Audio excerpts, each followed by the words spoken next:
আসসালামু আলাইকুম রাহমাতুল্লাহ। সুপ্রিয় আলোর পথের দর্শক মণ্ডলী, আশা করি আপনারা সবাই ভালো আছেন। আজকে আপনাদেরকে একটি বিশেষ আমলের কথা বলবো ইনশাআল্লাহ। 3 বার যদি আপনি আস্তাগফিরুল্লাহ পড়েন প্রতি নামাজের পরে, আপনি যদি 3 বারই পড়েন 33 বার না পড়েও, অথবা আপনি যদি সবসময় আস্তাগফিরুল্লাহ পড়েন, তাহলে কি হয় এ বিষয়ে বিস্তারিত জানতে ভিডিওটি শেষ পর্যন্ত দেখুন। অত্যন্ত গুরুত্বপূর্ণ একটি আমল, আমি মনে করি এটি শ্রেষ্ঠ আমল। রাসূলুল্লাহ সাল্লাল্লাহু আলাইহি ওয়াসাল্লাম দৈনিক 100 বার আস্তাগফিরুল্লাহ পড়তেন। নাসাই শরীফের হাদিসে আল্লাহ রাসূল সাল্লাল্লাহু আলাইহি ওয়াসাল্লাম বলেছেন, আমি দৈনিক 100 বার ইস্তেগফার পড়ি। সুতরাং তোমরাও ইস্তেগফার পড়ো, বেশি বেশি পড়ো। আল্লাহ রাব্বুল আলামিন পবিত্র কুরআনে বলেছেন, ফাকুল তুস্তাগফিরু রাব্বাকুম ইন্নাহু কানা গফফারা। তোমরা আল্লাহর কাছে বেশি বেশি ইস্তেগফার পাঠ করো, নিশ্চয়ই আল্লাহ ক্ষমাশীল। সূরা নূর আয়াত 71। সুবহানাল্লাহ। অপর আয়াতে আল্লাহ রাব্বুল আলামিন বলেন, যারা ইস্তেগফার পাঠ করবে, ওয়ায়ুরসিলিস সামাউ ওয়া আলাইকুম মিদরারা, আকাশ থেকে তাদের জন্য বৃষ্টির ধারা বর্ষণ করা হবে। আল্লাহু আকবার। ওয়ায়ুমদিদুকুম বিআমওয়ালিন ওয়া বানিনা ওয়ায়াজআল লাকুম জান্নাতিন ওয়ায়াজআল লাকুম আনহারা, অর্থাৎ তোমাদেরকে ধন সম্পদ সন্তান সন্ততি বাড়িয়ে দিবেন এবং তোমাদের জন্য একটি উদ্যান রচনা করবেন জান্নাতে। সুবহানাল্লাহ। এবং তোমাদের জন্য রয়েছে নদী নালা প্রবাহিত জান্নাত। সূরা নূহের 71 নম্বর আয়াতে আল্লাহ রাব্বুল আলামিন কতটা আবেগ মিশ্রিত ভাবে যারা ইস্তেগফার করবে তাদের জন্য এই নিয়ামতগুলো বর্ণনা করে গিয়েছেন। আল্লাহু আকবার। ইস্তেগফারের এত বেশি মর্যাদা যে থাকতে পারে, আল্লাহ রাব্বুল আলামিন ইস্তেগফারের ভিতরে এত কল্যাণ নিহিত রেখেছেন, তা আপনি কোরআন বিশ্লেষণ না করলে কখনোই বুঝতে পারবেন না।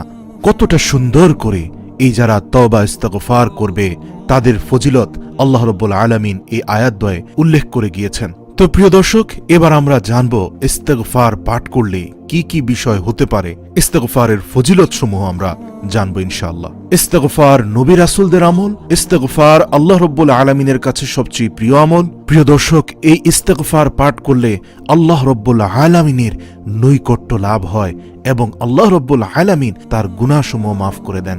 শুধু তাই নয়, আল্লাহ রাব্বুল আলামিন যারা ব্যবসা বাণিজ্য করেন তাদের ব্যবসা বাণিজ্যে অবারিত বরকত দান করেন এবং সমাজে তাদের মান মর্যাদা অনেক বাড়িয়ে দেন। এমন দেখা গিয়েছে ইস্তেগফারের ফলে এই একটি আমলে অনেক মানুষের ইজ্জত সম্মান অনেক উপরে চলে গিয়েছে।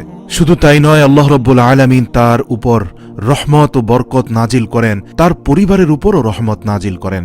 আল্লাহ রাব্বুল আলামিন তাদের উপর বৃষ্টি বর্ষণ করেন। এই ইস্তেগফারের মাধ্যমে আল্লাহ রাব্বুল আলামিন তাদেরকে দুশ্চিন্তা পেরেশানি থেকে চিরমুক্তি দান করেন। আল্লাহু আকবার। এবং আল্লাহ রাব্বুল আলামিন তাকে অচিরেই ধনী বানিয়ে দিবেন, অর্থ সম্পদ ও হালাল রিজিক বৃদ্ধি করে দিবেন। এবং ইস্তেগফারকারী ব্যক্তির রিজিক আল্লাহ যে কোথা থেকে ব্যবস্থা করে দিবেন তা সেই ব্যক্তি নিজেও বুঝতে পারবে না। সুবহানাল্লাহ। যাদের সন্তান সন্ততি হয় না, তারা ইস্তেগফারের আমল করলে আল্লাহ রাব্বুল আলামিন সন্তান সন্ততি দান করবেন। যাদের ফসলি খেতে ফসল হয় না, আয় উপার্জন চাকরি বাকরি ব্যবসা বাণিজ্যের সংকট সৃষ্টি হয়েছে, তারাও শুধুমাত্র ইস্তেগফারের আমলের মাধ্যমে আল্লাহ রাব্বুল আলামিনের অবারিত ভান্ডার থেকে অসীম সাহায্য নিতে পারেন। যাদের অন্তরে ময়লা আছে, যাদের কল্ব পরিষ্কার নয়, গুনাহ করতে করতে কালো দাগ পড়তে পড়তে এটি এখন বিরান ভূমি হয়ে গিয়েছে, নিঃসন্দেহে আস্তাগফিরুল্লাহ আস্তাগফিরুল্লাহ পড়ার মাধ্যমে আল্লাহ রাব্বুল আলামিন এই বিরান ভূমিতে নতুন করে ঈমানের চারা গজাবেন। সেই ব্যক্তি হয়ে যাবে মুস্তাজাবুদ দাওয়া। তখন সে একটি বিশেষ ক্ষমতা অর্জন করবে, সেটি হচ্ছে মুস্তাজাবুদ দাওয়া। এই ইস্তেগফারই তাকে এই ক্ষমতা আল্লাহ রাব্বুল আলামিনের তরফ থেকে পাইয়ে দিবে। আর সেই ক্ষমতা যখন পেয়ে যাবে, তখন সে যা দোয়া করবে আল্লাহ রাব্বুল আলামিন তাই কবুল করবেন। এ বিষয়ে ইমাম হাম্বল ইবনে আহমদ রাহিমাহুল্লাহ এর একটি ঘটনা পৃথিবীতে অত্যন্ত প্রসিদ্ধ। তিনি একদা পরিশ্রান্ত ক্লান্ত হয়ে একটি মসজিদের কাছে গিয়ে বললেন, আমাকে এক রাত থাকার সুযোগ দিন, আমি একজন মুসাফির। কিন্তু মসজিদের খাদেম তাকে চিনতে না পেরে তাড়িয়ে দিল, বলল, না, আমাদের এই মসজিদে রাতে থাকার কোনো সুযোগ নেই, আপনি যদি কোনো কিছু চুরি করে নিয়ে যান। তখন ইমাম আহমদ ইবনে হাম্বল তাকে বললেন যে আমি ইমাম আহমদ ইবনে হাম্বল। তখন সে হেসেই বলল, কত মানুষই তো ইমাম আহমদ ইবনে হাম্বলের নাম বিক্রি করে খায়, আপনি তাতে সমস্যা কি? আমি আপনাকে এই মসজিদে জায়গা দিব না। অতঃপর ইমাম আহমদ ইবনে হাম্বল উপায়ান্তর না পেয়ে পেছনে হাঁটতে থাকলেন এবং একটি বাজারে প্রবেশ করলেন। সেখানে গিয়ে দেখলেন এক যুবক রুটি সেকে বিক্রি করছে। তিনি তার পাশে গিয়ে দাঁড়িয়ে বললেন, হে যুবক, আমি কি তোমার পাশে দাঁড়িয়ে একটু আগুনের আঁচ অনুভব করতে পারি? তীব্র শীতে আমি খুব কষ্ট পাচ্ছি। তখন সে যুবক বলল, আলহামদুলিল্লাহি নি'মা, অবশ্যই আপনি আসুন এবং পাশে বসুন। তখন ইমাম আহমদ ইবনে হাম্বল দেখতে পেলেন সেই যুবক রুটি বানিয়ে তাতে আগুনের তা দিচ্ছে আর প্রতি সেকেন্ডে মুখ দিয়ে বলছে আস্তাগফিরুল্লাহ, আস্তাগফিরুল্লাহ। সে রুটি বানাচ্ছে, বলছে আস্তাগফিরুল্লাহ, রুটি তাওয়ায় দিচ্ছে, বলছে আস্তাগফিরুল্লাহ, আগুন জ্বালাচ্ছে, বলছে আস্তাগফিরুল্লাহ। তার এই একটি মাত্র বিশেষ আমল পরপর করে যাচ্ছে, অন্য কোনো তাসবিহ তাহলিল না পড়ে শুধুমাত্র এই আমলটি করছে। তখন ইমাম আহমদ ইবনে হাম্বল তাকে প্রশ্ন করলেন, হে যুবক, আমি দেখতে পাচ্ছি তুমি এই একটি আমলই করে যাচ্ছ, এর কারণ কি? তখন সে বলল, আল্লাহ রসুল সাল্লাল্লাহু আলাইহি সাল্লাম বলেছেন, এই একটি আমল আস্তাগফিরুল্লাহ, এর মাধ্যমে মানুষ মুস্তাজাবুদ দাওয়া হয়ে যায়, তার সকল দোয়া আল্লাহর দরবারে কবুল হয়ে যায়। তখন ইমাম আহমদ ইবনে হাম্বল তাকে বললেন, তোমার কি সকল দোয়া আল্লাহ রাব্বুল আলামিনের দরবারে কবুল হয়েছে? তখন সেই যুবক বলল, হে ইমাম, আমার একটি দোয়া ব্যতীত সকল দোয়াই কবুল হয়েছে। আমি অসহায় ছিলাম, আল্লাহ রাব্বুল আলামিনের দরবারে হালাল রুজি চেয়েছি, আল্লাহ আমাকে এই বাজারে প্রতিষ্ঠিত একজন রুটি ব্যবসায়ী করেছেন। এছাড়াও আমি যখন যা চেয়েছি আল্লাহ রাব্বুল আলামিন কখনোই আমার হাত ফিরিয়ে দেননি। শুধু একটি দোয়া আমার আল্লাহ রাব্বুল আলামিনের দরবারে এখনো ঝুলন্ত আছে। আমি দৃঢ় আত্মবিশ্বাসী যে আল্লাহ রাব্বুল আলামিন অচিরে সে দোয়া কবুল করবেন। তখন ইমাম আহমদ ইবনে হাম্বল তাকে প্রশ্ন করলেন, হে যুবক, তোমার সর্বশেষ যে দোয়াটি ঝুলে আছে সেই দোয়াটি কি ছিল?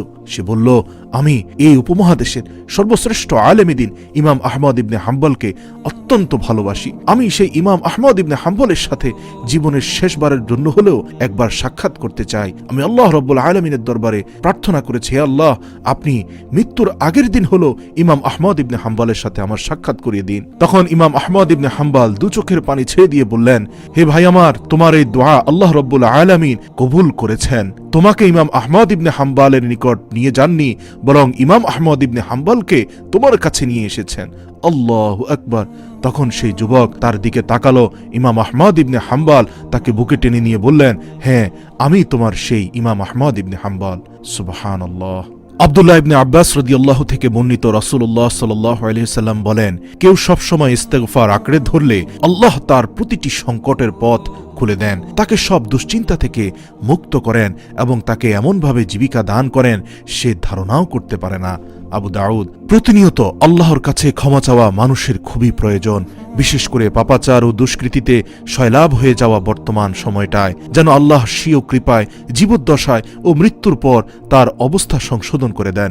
ইস্তেগফার প্রভূত কল্যাণের দ্বার, তা যাবতীয় অনিষ্ট ও শাস্তি লোপকারী। মুসলিম উম্মাহর জন্য সবসময় ইস্তেগফার খুবই জরুরি, যাতে আল্লাহ উম্মতের উপর আপতিত শাস্তি তুলে নেন ও আগত শাস্তি প্রতিহত করেন।